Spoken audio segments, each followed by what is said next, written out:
beti esango diogu sartzeko, ondorengo solaskideak arte dramatikoa ikasi eta kultura arloak beti erakarri du. Barnetegian euskara landu ondoren, euskarazko proiektuak sortzen hasi zen eta gaur egun euskarazko edukiak sortu eta hedatzen ditu sareetan. Biba Katxalin noizbehinka. Kaixo, Katxalin. Arratsaldeon. Katxalin, zure euskara ikasteko prozesua zein izan da edo zein ari da izaten? Nire ikas prozesua oso polita izan da eta izaten ari da. Beitu, justo pasaden astean egin nuen ahozko azterketa. Eta hau da, niretzat benetako ahozko azterketa. Bai, polita, ongi. Eta, ni oraintxe bertan Zornotzako Barnetegian ikasten ari naiz, eta han modu desberdinean ikasten dugu. Ez soilik gramatika,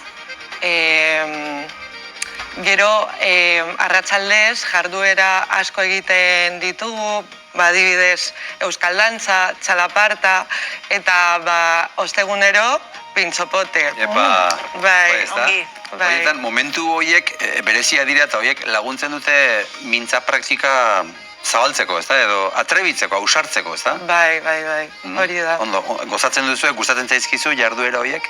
Bai, asko eta gainera, orain txebertan beste modu batean konektatu ahal naiz euskara kulturarekin. Adibidez, duela gutxi egon nintzen Ilunben ikusi nuen Zetak kontzertua. Eta euskal mitologia ezagutzen dut sakonean. Zerbait, bai. Eta oso, ongi. Katxalin, euskara ikasteak ze garrantzia izan du zure bizitzan? Erraztasunak eman dizkizu? Lehen esan dudana, hori kulturarekin hobeto konektatzen ahal naiz.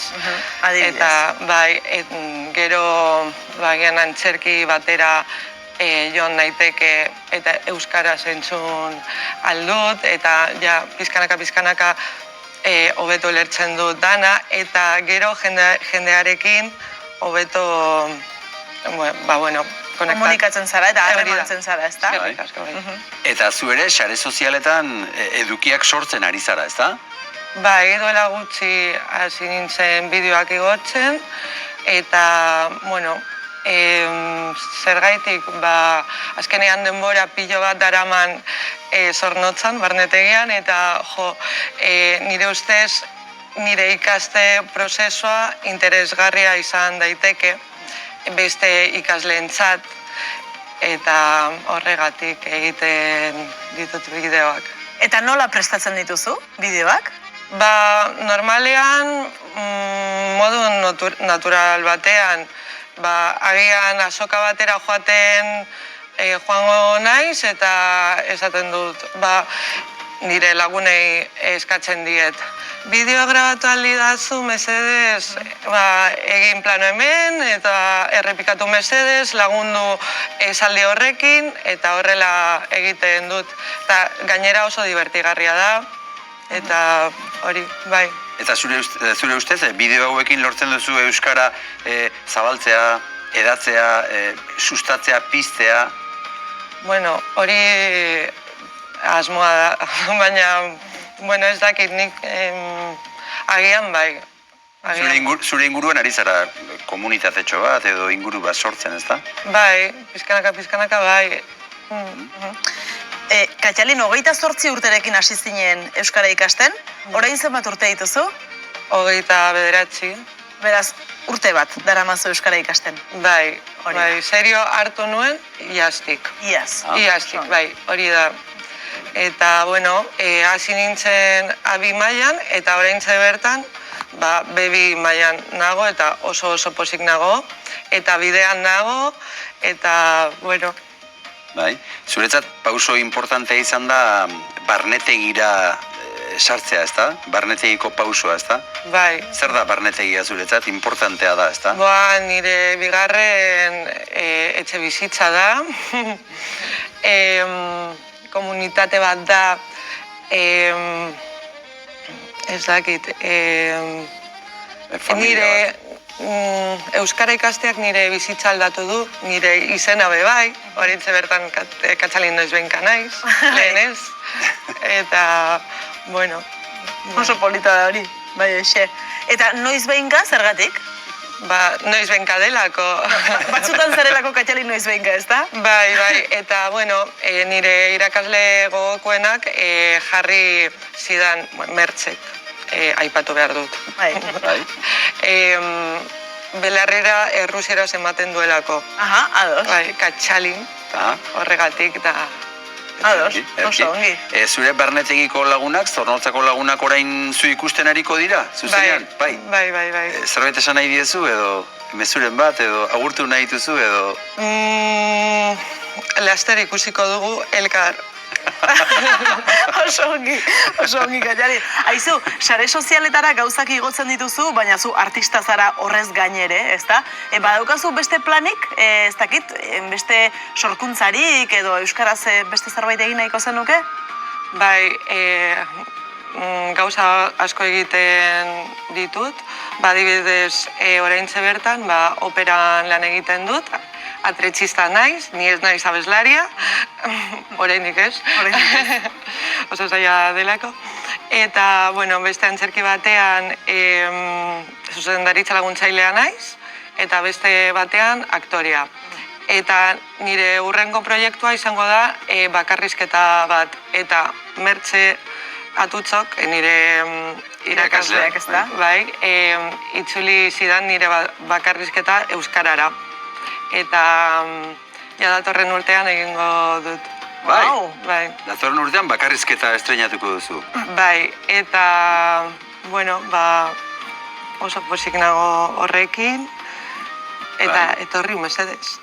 Oso ongi. Bueno, bakarrizketa estreinatu nahi duzunean, ebali maduzu, hemen badukazu plaza txiki bat, eta probat, etorri nahi bali maduzu bisitan guk gustora hartuko zaitugu. Bale, eskerrik asko. Ze ongi. Datorren urtean. Maite, gazteak euskara ikasteaz gain, ausartak ere badira. Bai, badira. Bueno, irakasle izan da ere bakarrizketa batzuk tokatuko zaizkizu, ezta? Bai, batzutan, bai. Batzutan, bai. Baina pentsatzen dut, Katxalinek esaten dituen gauza askorekin bat egingo duzula zuk ere, ala? Bai, erabat.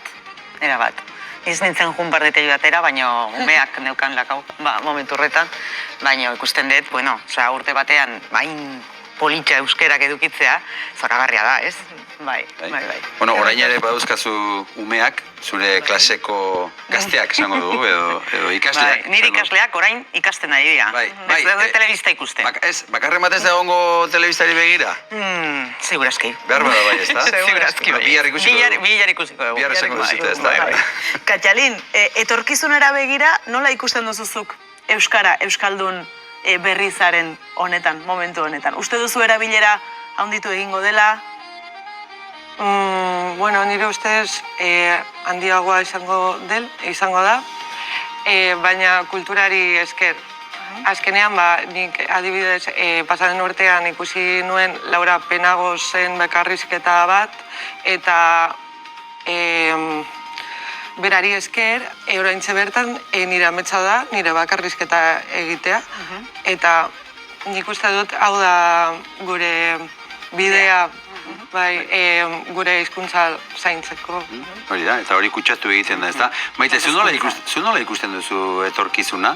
Uste duzu euskerak hartuko duela beste arnasaldi bat, eta erabileraren arazo honi buelta emango diogula? Bidean gaude. Hori argi dago, eta hartuken duen bidea, herrialde bezala, hori da hezkuntzan sartu poderioz da bidea, hezkuntzan sartu egin behar dean gauzak aldatzeko. Orduan, hor dago sartuta eta jendea badaki. Gero ja, erabilera hori da hurrengo pausoa. Nik uste dut, orain ez da bakarrik gaztelaniaz hor dagoela, baizik eta inglesez. Ordu jendea, hori interneten egiten duten gauzak, TikTok eta holako gauzetan, nahiago dute inglesez egin edo inglesez entzun euskeran baino. Baina, Katalini esker eta holako jendeari esker, nik uste dut bide hor dagoela gazteak erakartzeko. Bai. Zalantzari gabe. Hor mundu interesgarri badago, eta Hori da. hori euskalduntzen saiatzen bali magara, denontzat hobe. Denontzat hobe. Maite eta Kaitxalin eskerrik asko benetan bio Bai. itortzegatik. Zuei. Eta gurekin euskararen eguna ospatzen aldarrikatzen laguntzegatik. Nahi duzun arte. Biba Eskerrik zuek. asko benetan. Besarka da bana. Mila esker. Ondo segi. Eta hau